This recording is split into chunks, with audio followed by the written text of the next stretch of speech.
it's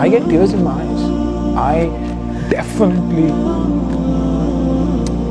I can see. Yeah.